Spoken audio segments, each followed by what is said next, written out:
Dear student, সবাইকে শুভেচ্ছা জানাচ্ছি ভেক্টর অধ্যায় নদী নৌকা টপিকে। তো আমরা আজকে নদী নৌকা টপিকটা শুরু করব। তো প্রথমে শুরু করি নদী নৌকার ম্যাথ। তো আমরা প্রথমে সিম্পল একটা ম্যাথ দিয়ে শুরু করব। দেখো, এইটা একটা নদী, এটাকে বলা হবে এই পার আর এটাকে বলা হবে ওপার। তো আমরা সবসময় ম্যাথ করার সুবিধার্থে ডান দিকে আমরা ধরে নেব স্রোতের বেগ। স্রোতের বেগকে ইউ দ্বারা প্রকাশ করলাম এবং ইউ এর মান আমি বলে দিলাম 6 কিলোমিটার পার আওয়ার নৌকার বেগ, স্রোতের বেগ। এবং নৌকার বেগটা আমি বলে দিলাম মাঝিটি নৌকাটিকে নিয়ে, এখানে নৌকা আছে, নৌকাটিকে নিয়ে স্রোতের সাথে 8 কিলোমিটার পার আওয়ার বেগে চলে যাচ্ছে, যাত্রা শুরু করলো। এবং কত ডিগ্রি কোণ নিয়ে হচ্ছে 60 ডিগ্রি কোণ নিয়ে যাত্রা শুরু করলো। এখন কোশ্চেন করছে যে নৌকাটিকে নিয়ে বা নৌকাটি স্রোতের সাথে কত বেগে এবং কোন দিকে পৌঁছাবে, কত বেগে এবং কোন দিকে পৌঁছাবে। তো এই কোশ্চেনটা তোমারে করলো। এখন আসো, তোমাকে কি বের করতে বলছে স্রোতের সাথে কত বেগে মানে এটা লব্ধি বেগ বের করতে বলছে, নৌকাটি কত লব্ধি বেগে অপর পারে পৌঁছাবে এবং কোন দিকে স্রোতের সাথে কত কোণ নিয়ে পৌঁছাবে। তো আমরা এই দুইটা ম্যাথ যদি করতে চাই তাহলে প্রথমে আমি বুঝতে পারতেছি যে স্রোতের সাথে নৌকার বেগটা 60 ডিগ্রি কোণ নিয়ে চলে যাচ্ছে। অবশ্যই 60 ডিগ্রি কোণ নিয়ে যাবে না। কেন যাবে না? কারণ স্রোত আছে। স্রোতের বেগ এবং নৌকার বেগটা দুইটা বেগে লব্ধি বেগে পৌঁছাবে। তো লব্ধি বেগটা মাঝামাঝি কোনো এক দিক বরাবর যাবে। আমি ধরে নিলাম মাঝামাঝি এই দিক বরাবর গেল এবং লব্ধি বেগকে আমরা ডাব্লু দ্বারা প্রকাশ করলাম। এখন স্রোতের বেগের সাথে যে লব্ধি বেগটা, সেই লব্ধি বেগের যে দিকটা সেটা থিটা। তা আমাদের কি করতে হবে? আমাদের ডাব্লুটা বের করতে হবে এবং আমাদের থিটাটা বের করতে হবে। তাহলে প্রথমে আমরা ডাব্লুটা বের করব, এরপরে থিটাটা বের করব। তো আমরা তো অবশ্যই জানি লব্ধি বেগটা বের করার সূত্র। লব্ধি বেগটা বের করার সূত্র হচ্ছে √/u² + v² + 2uv cos alpha. তো এখানে √/u এর মান হচ্ছে 6 স্কোয়ার, এরপর 8 স্কোয়ার প্লাস 2 × 6 × 8 cos আলফার মান কত ডিগ্রি, টোটাল কোণ হচ্ছে আলফা এবং আলফার মান হচ্ছে 60 ডিগ্রি। তো এখান থেকে যে মানটা হয় সেই মানটা জাস্ট তোমরা ক্যালকুলেশন করে বসায় দিবা। তাহলে এত কিলোমিটার পার আওয়ার। তাহলে আমি বুঝতে পারতেছি স্রোতের বেগ এবং নৌকার বেগ, দুইটা বেগের কম্বাইন্ড যে বেগটা সেটাকে বলা হবে লব্ধি বেগ এবং নৌকাটি এত বেগে পৌঁছাবে। আরেকটা কোশ্চেন বলছে কোন দিকে পৌঁছাবে। এখন কোন দিকে পৌঁছাইতে পারে?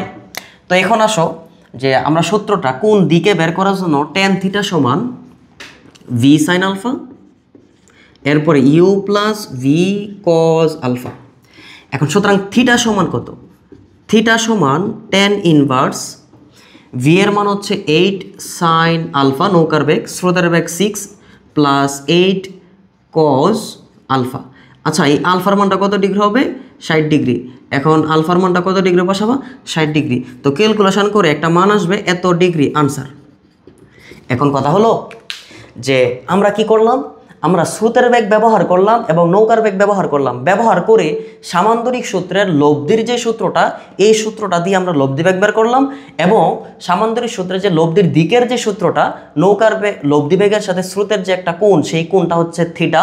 এই থিটার সূত্রটা ব্যবহার করে আমরা কি করলাম, নৌকাটা কত কোণ নিয়ে পৌঁছাবে এটা বের করলাম।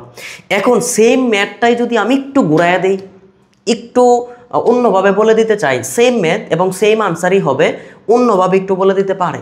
তো এই অন্যভাবে কীভাবে বলে দিতে পারে, জাস্ট এখানে আসো। বলে দিতে পারে এটা এরকম যে স্রোতের প্রতিকূলে, সেম ম্যাথ, স্রোতের প্রতিকূলে নৌকার বেগ, স্রোতের প্রতিকূলে নৌকার বেগ বলে দেওয়া আছে 2 কিলোমিটার পার আওয়ার। মানে স্রোতের প্রতিকূলে বেগটা হচ্ছে 2 কিলোমিটার পার আওয়ার দেওয়া। এরপরে বলে দিতে পারে যে স্রোতের অনুকূলে নৌকার বেগ দেওয়া আছে 14 কিলোমিটার পার আওয়ার।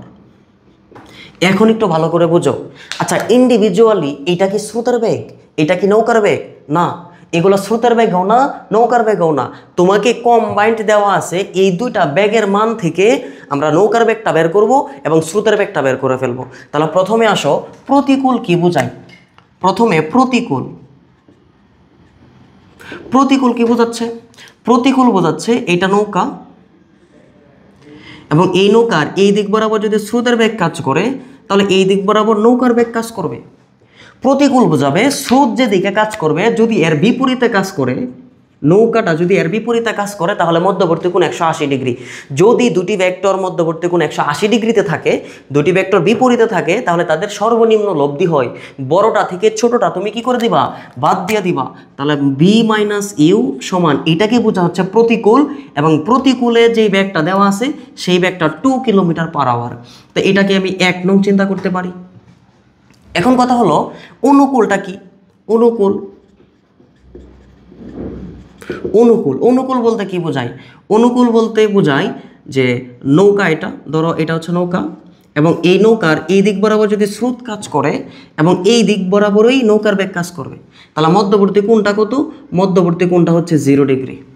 যদি একই দিকে দুটি ভেক্টর কাজ করে এটাকে বলা হবে অনুকূল, এবং একই দিকে কাজ করলে মধ্যবর্তী কোণ 0 ডিগ্রি। আর আমরা জানি দুটি ভেক্টর যদি একই দিকে কাজ করে তাহলে এদের যে লব্ধিটা হয় সেটা সর্বোচ্চ লব্ধি, মানে বি প্লাস ইউ সমান হচ্ছে কত দেওয়া আছে?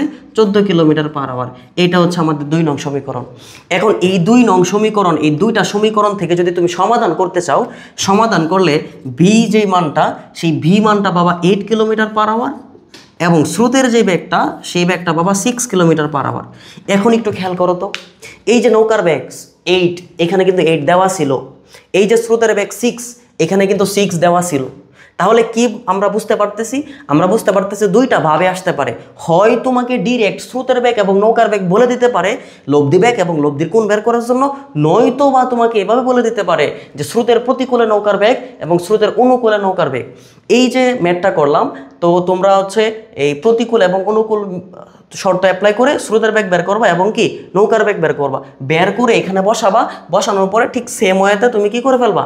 আনসার বের করে ফেলতে পারবা, এবং লেখা দিবা যে এত বেগে নৌকাটি স্রোতের সাথে এত বেগে এবং এত কোণ করে অপর পারে পৌঁছাবে। তো এই ম্যাথটা যে ছিল, এই ম্যাথটা হচ্ছে একদম রেডিমেড একটা ম্যাথ, এবং আমরা পরবর্তী যে ক্লাসটা হবে সেই পরবর্তী ক্লাসে আমরা কি করব? স্পেশাল একটা ম্যাথ পড়ব, যেই ম্যাথ তুমি সলভ করে ফেলতে পারলে টেস্ট পেপারে যত বোর্ড কোয়েশন আছে সকল বোর্ড কোয়েশন তোমার সমাধান হয়ে যাবে। তো আজকের ক্লাস এই পর্যন্তই, ধন্যবাদ সবাইকে।